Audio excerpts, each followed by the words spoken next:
Bueno, seguimos hablando con Graciela Ciccia, con Mario Mariscotti, con Luis Rapoport. Y Mario, bueno, vos quedaste en el uso de la palabra. Mi opinión, diría que en este tema uno tendría que pensar quizás en los dos actores principales, que es lo que estamos hablando, digamos, del sector público y el sector privado. En cuanto al sector público, la parte que tiene que ver con ciencia y tecnología, porque de lo que estamos hablando en realidad es del deseo y el anhelo de que nuestro país sea un país que funcione y se desarrolle y crezca en base al conocimiento, porque nos parece que ese es el futuro, digamos, uno lo ve en el escenario mundial, está clarísimo que es el camino, de manera que de eso estamos hablando. En el sector público yo lo que veo es que hay mucho para hacer en cuanto a la eficiencia y la excelencia. Vos hablabas de la excelencia. La eficiencia a mí me parece que requiere, por un lado, que las instituciones del sector público tengan metas claras con indicadores que se puedan evaluar año a año, digamos. Y que además esas metas a cumplir tienen que ser metas que no sean metas endógenas, digamos, de la propia institución per se. Claro. Las instituciones han sido creadas para estar en función de la sociedad y por lo tanto las metas tienen que ser metas que trasciendan a la institución, tienen que estar al servicio. La Comisión de Energía Atómica se creó para algo que no es aumentar su presupuesto interno para hacer para cosas. Tener más, digamos, es para entregar algo a la sociedad, ¿no es cierto? Y así el INTA, el INTI, el propio CONICET, etcétera. Así que esto que digo, yo lo que veo es que los famosos planes estratégicos que hacen las instituciones son muy deficientes. Digamos, son libros bastante gruesos, sí, que nadie lee, porque lo que hacen es repasar todo lo que han hecho en los años anteriores. Cuando llega el momento de los objetivos, eso generalmente es una paginita, y los objetivos son, vamos a mejorar tal cosa, vamos a hacer tal otra cosa, pero no hay un solo indicador. Yo creo que todos esos planes estratégicos tendrían que ser reducidos a 3 páginas. Estamos hablando de los planes 2030 hace un rato. Sí. Bueno, esos son libros muy interesantes, pero debieran ser puestos en términos de 2 paginitas que digan exactamente... Si así fuera, es porque existiría la intención de que se cumplan. Exactamente. Si no, no hay intención. Tienen que tener indicadores y, bueno, habrá defectos, habrá metas que no se puedan cumplir, etcétera. Y para eso se corrige. Para eso se corrige, para eso se ponen, ¿no? Ese es un punto. El otro punto es el tema de la calidad y la excelencia. Yo creo que tenemos que entender que es fundamental evaluar todas las actividades. Y eso se hace con instrumentos independientes, digamos. Uno tiene, en cada institución tiene que tener grupos evaluadores de extranjeros que vengan a Argentina, si es posible, y de locales también, pero independientes que estén evaluando continuamente el grado de calidad y excelencia. Esto también es fundamental. El otro punto que es fundamental es que, y que tenemos mucha falencia en ese sentido, y cada vez me parece que estamos peor, es que los funcionarios que están a cargo de las instituciones debieran contar con recursos definidos, no digo grandes recursos, pero digo recursos, un presupuesto definido previamente en función de las metas que se acuerden con el gobierno, ¿no? Yo soy presidente de la Comisión Nacional de Energía Atómica, le pregunto al gobierno, o discuto, o dialogo con el gobierno, digo, ¿qué les parece si hacemos tal cosa? Y estas son las metas. Bueno, Macanudo, esto cuesta tanto. Ah, no te puedo dar tanta plata. Bueno, Macanudo, entonces reducimos las metas, Macanudo. Pero una vez que está definido, está definido. Y acompañando eso, ese funcionario tiene que tener facultades para poder operar, para poder gerenciar, para poder ser eficiente. No puede ser, en el caso en particular de la CONEA, que es la que más conozco, que cuando un investigador tiene que salir de viaje a un congreso o algo así, el propio presidente de la CONEA no pueda decidirlo. Tiene que hacer un trámite de expedientes que toman 3 meses. y el tipo se tiene que ir mañana, o el otro tiene que venir. Yo tuve una pelea de 4 años en la CONEA para lograr que como director de investigación y desarrollo tuviera el poder de invitar a un científico extranjero a venir una semana. Con el sentido de la oportunidad. Exactamente, con el sentido de la oportunidad uno no puede manejarse de esa manera. Bueno, eso en cuanto al sector público. En cuanto al sector privado, pero en relación al sector público, a las políticas nacionales, como dije, hemos estado involucrados con el FONTAR, con la agencia, con ISET, por supuesto, etcétera. Hay un mecanismo de subsidios, ¿no es cierto? Subsidios para financiar los proyectos y demás, o créditos. Bueno, yo lo que digo es que es más importante que recibir subsidios para una empresa, ahora estoy hablando del sector público, facturar. Nosotros tenemos empresas pequeñas, incipientes, de base tecnológica, y yo tengo una experiencia personal. El sector público no las usa. No las usa. Y si uno ve la experiencia internacional, cuando aparece una nueva tecnología, por definición, si es nueva, el mercado no existe, el mercado no está desarrollado.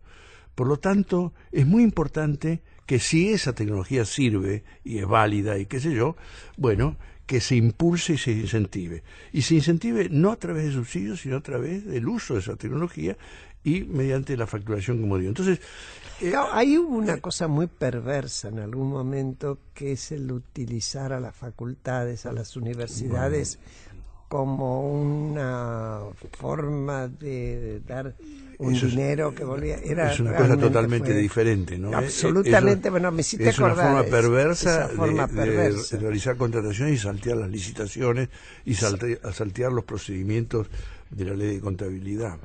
Pero lo que yo estoy diciendo es que las empresas, si las queremos alentar, empresas de base tecnológica, las que están surgiendo, de hecho hay, y hace un ratito hablábamos de esta organización CITES de Sunchales, que es ejemplar, ¿no? Porque es ¿Qué es esta organización? Es una incubadora, es financiada por Sancor Seguros, ¿no? Han puesto plata para financiar ideas y ver si eso produce y se convierte en empresas, pues se llaman incubadoras, porque incuban empresas tecnológicas que después pueden pegar el salto. Muchas no son exitosas. Hay una tasa de mortalidad grande, pero cuando una es exitosa, es muy exitosa. La mortalidad de las empresas. Sí. Pero el Estado ha hecho, desde el Ministerio de Producción, el año pasado, hay una ley de emprendedores en la Secretaría de Emprendedores y Pymes, y se ha estimulado eso. Digamos, hay 13 aceleradoras para proyectos de lo que hoy se llama IT, o sea, de los de software, las aplicaciones, y hay 3 aceleradoras para empresas de base científica tecnológica. O sea, eso también es lo desparejo, ¿no? O sea, es mucho más difícil hacer una empresa que tenga un nuevo alimento, o un nuevo medicamento, o un nuevo fertilizante, que hacer aplicaciones o Internet de las cosas, pero esto está ocurriendo en la Argentina. Hay apoyo del Estado, pero creo que en concordancia con lo que dice Mario, también se necesitan incentivos claros en el mundo. O sea, las empresas, muchas de las empresas argentinas, no solamente las nacientes, que se llaman, conocidas como startups, porque se usa el término inglés, necesitan incentivos para hacer algo riesgoso, en donde no se sabe cuál es el mercado. ¿Y cuál sería ese tipo de incentivos? Esos incentivos son créditos fiscales que tienen que estar claros, o sea, créditos blandos, o sea, con tasa, no una tasa alta, sino digamos, y el mercado, o sea, el compre para una pyme, que el Estado o que esto se acceda a un mercado, es muy interesante. Gracias. Nosotros estamos trabajando junto con INVAP, que entre paréntesis tenía ganas de que se mencionara INVAP en este programa, porque ese es un ejemplo de del potencial argentino, ¿no? INVAP es una empresa sociedad del Estado que nació en el Centro Atómico Bariloche y que ha hecho cosas que yo diría, extraordinarias, ¿no? Bueno. En la exportación de reactores nucleares, en la fabricación de radares complejos y en la fabricación de no hace mucho fue satélites. noticia, ¿no? Del caso de Holanda, ¿no es claro. cierto? Y de Australia. Bueno, pero estamos trabajando con INVAP en elaborando una ley que en una parte dice lo siguiente: las empresas de base tecnológica incipientes, digamos, van a tener la oportunidad de presentarse a un organismo de acreditación o de evaluación, que puede ser la agencia, el CONICET o el INTI, y si pasan ese examen y ese organismo dice, esta empresa hace algo que es útil, entonces ahí se crea un sistema para incentivar a todas las administraciones nacional, provincial y municipal para que tengan en cuenta eso y usen esa tecnología. Y si la usan, el incentivo es que lo que facturen estas empresas, el gobierno va a reintegrar a las administraciones municipales y provinciales el primer año el 50% de esa facturación. Como para que tengan un incentivo a usar eso, y después en el segundo año será un poco menos y eso se irá disminuyendo. Pero la idea es esa: créditos y subsidios, fenómeno, pero facturar, que el gobierno use esas cosas. Esto yo lo veo en otros países del Medio Norte generalmente, de cómo se van desarrollando las nuevas empresitas tecnológicas. Ahora, en esos países supongo que debe haber resistencias como en todos lados. ¿Cuáles son las resistencias acá, Luis? Vos que conoces el interior y no solo el interior, todo. ¿De dónde podrían venir las? A mí ya se me ocurren unos cuantos. Cualquier industria preestablecida, morosa y hoy fuera de actualidad, va a defender con dientes y uñas que nadie se le meta en el camino. ¿Se ve eso? Mira, yo te voy a decir lo siguiente. Yo creo que hay dos instituciones que supongo que en algún momento lo vas a traer al programa, que bueno, son el INTA y el INTI. Ya tenemos un consejero, Pablo, que haga él el programa. Dale. Que son el INTA y el INTI, que tienen una fuerte capilaridad, sobre todo el INTA, en todo el territorio nacional, y tienen una historia gloriosa. O sea, no se podría pensar en la siembra directa y en la... el campo argentino es uno de los más innovadores del mundo, y sobre eso además es y además uno de los sectores más innovadores acá. El más innovador acá, y donde la velocidad de difusión de la tecnología es mayor, ¿no? O sea, no cualquier sector agropecuario del mundo tiene esta difusión de tecnología. El INTI ya hace rato, pero ahora con mucha fuerza, está en un proceso de descentralización para mejorar su capilaridad. Ahora, lo que vos referís tiene más que ver con una preocupación que es más de mi incumbencia, que es el grado de hasta dónde los gobiernos provinciales están metidos en esto. Porque en definitiva, estos dos son organismos nacionales. Claro, porque Mario apeló. Sí.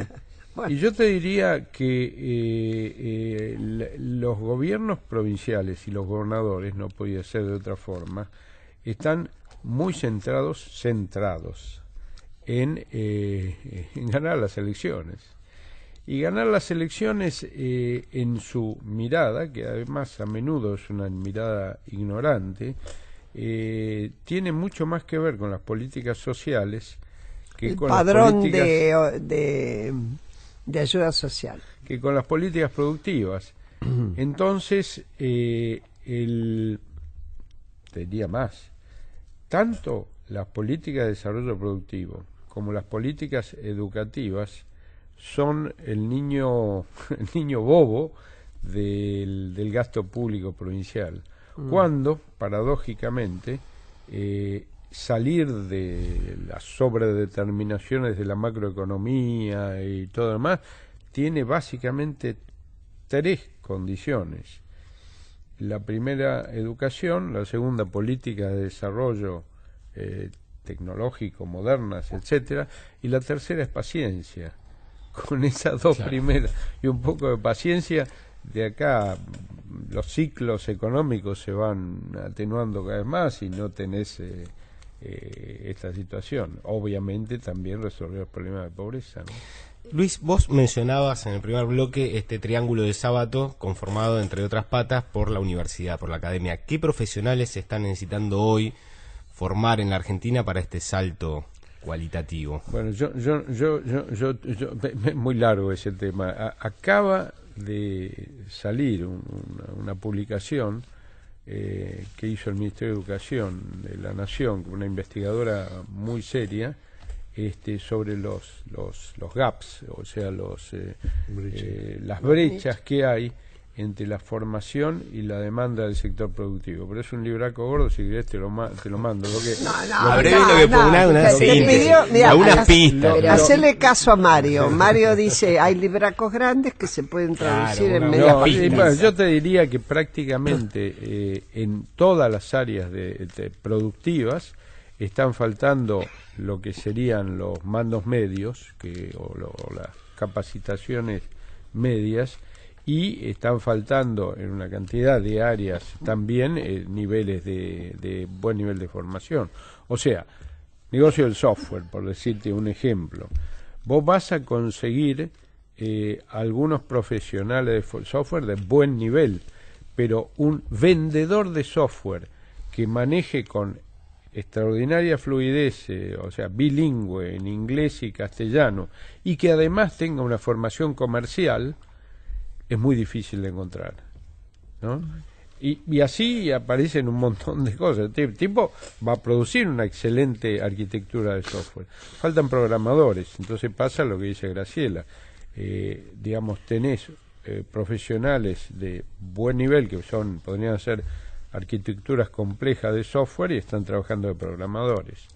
Sí, lo que llama mucho la atención es lo que decía Graciela hoy en cuanto al programa de que a determinada altura de los estudios un chico sea un pasante, trabajando en una empresa, y que la resistencia haya venido desde los propios alumnos. Sí, es llamativo, ¿no? Y seguramente los oyentes habrán escuchado hablar de Industria 4.0. No sé. No y entonces cuando el 4.0, vos decís, ¿qué quiere decir todo esto? Digamos, la era digital ha llegado, todos estamos pendientes de los teléfonos, de los WhatsApp, de las aplicaciones de software. Eso ha llegado a la industria, y hay otras tecnologías, la automatización, los robots, la inteligencia artificial. En algunos centros de atención al cliente te contesta alguien muy educado y vos decís... Cuando te contestan, pero es un robot. Sí, digamos. Sí. Entonces, hay muchas profesiones nuevas, oficios, gente que sepa programar, gente que sepa hacer un robot, diseño, la parte de biotecnología, que no es solamente lo universitario. Yo creo que hay que focalizarse también en las escuelas técnicas.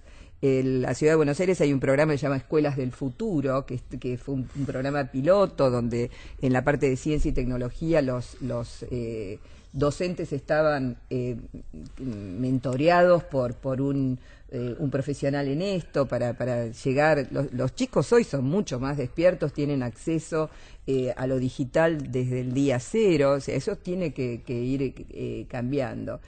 Y a mí me gusta también decir que así como estamos pidiéndole al sector productivo que se modernice y que invierta en investigación y desarrollo, también tenemos que tener un gobierno 4.0. O sea, tiene que haber esto que comentaba Mario de los expedientes y los trámites interminables, o de no tener con quién hablar, porque hoy ya no hay más personas que contestan, sino todo es por email. Y entonces, digamos, pero tiene que ser algo más express para estar a la altura, porque sobre todo para el sector productivo es necesario llegar a tiempo. Claro, pero mercados, ahí hay un lío, ¿no?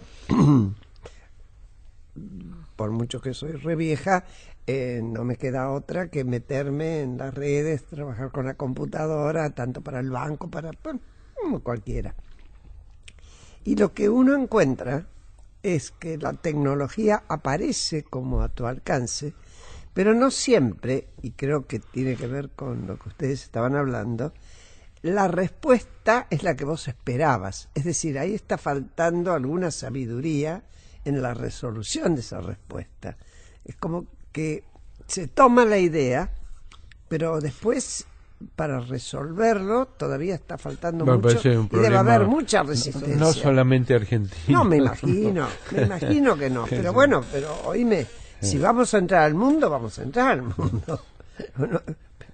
Bueno, otra vez la educación como Claro. eje central, digamos, me parece que el tema de la educación, la excelencia, digamos, tener esta inquietud por poder resolver, no solamente vos a lo mejor entras en la AFIP y en donde es el correo donde te tienen que asesorar y lo que te contesta es el artículo de la ley, y si Sí, uno fuera tenés que especialista hacer la en el artículo interpretación. de la ley no estaría mandando un correo a la AFIP. Entonces yo creo que hay que hacer un maridaje, tomo tu palabra que me encantó, también Tiene que ver entre- con vinos, eso. Claro, tiene que ver los vinos y, bueno, las propiedades antioxidantes del vino tinto hay que Sí, señalarlas no digas que te acá. lo dijo una vieja borracha, porque no es.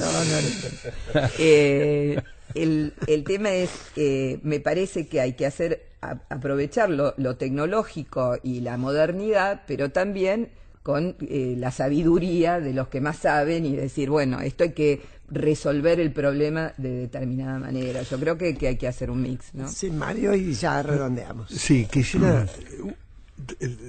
mencionar Sí. otra inquietud.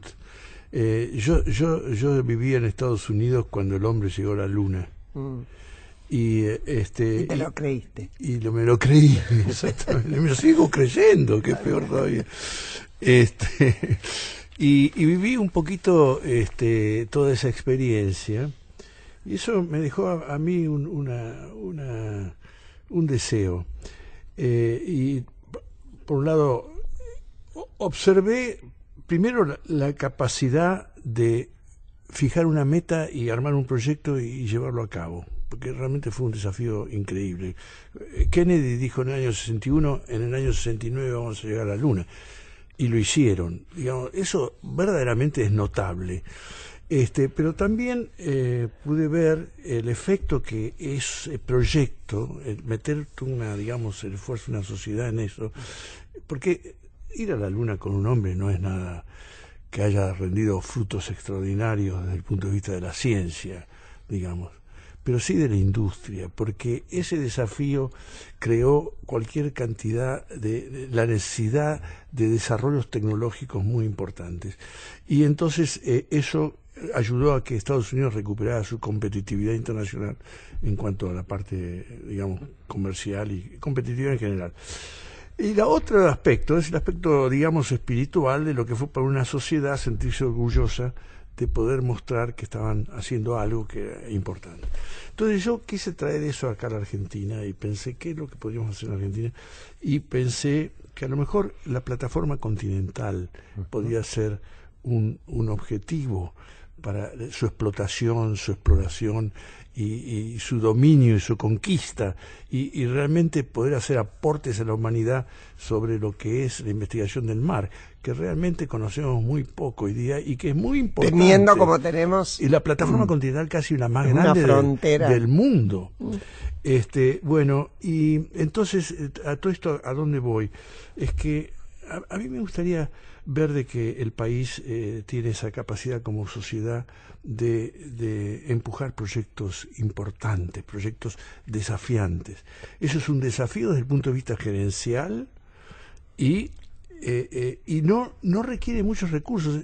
Ese plan que hicimos para el proyecto oceánico nacional requería $500 millones por año y era bastante ambicioso y tenía metas y demás. 500 millones de dólares por año es una fracción infinitesimal del Producto Bruto. Me gustaría que también pensáramos en esas cosas. Queda demandado en este programa. Bueno, yo les agradezco, lamento que se acabe el tiempo como siempre. Les recuerdo que nos han dejado un libro, Natalia Bustelo, Todo lo que necesitas saber sobre la reforma universitaria, de la editorial Paidós. Y les digo, hasta el domingo próximo, que lo pasen muy bien, siga, porque el programa que nos sigue a nosotros, si usted no se mueve del dial, va a escuchar a Gustavo Mura, que vale la pena.